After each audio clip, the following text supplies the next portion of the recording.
help desk itukod alang sa mga pamilya sa mga missing sa Marawi Siege.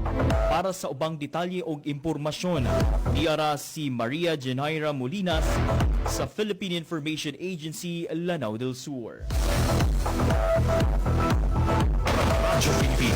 Radyo Pilipinas Report.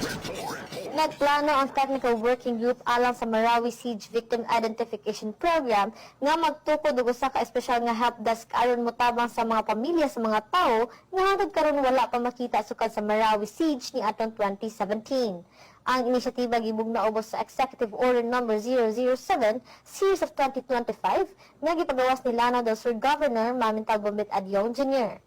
Matod ni Police Major Von Carlos Ates, Officer in charge sa Lanao del Sur Provincial Forensic Unit, ang helpdesk mahimong sentro diin makapangayog impormasyon ang mga pamilya kabahin sa ilang mga kaparyente nga wala pa makita, resulta sa DNA testing, proseso sa pag-ila sa mga biktima, kompensasyon ug uban pang mga kabalaka.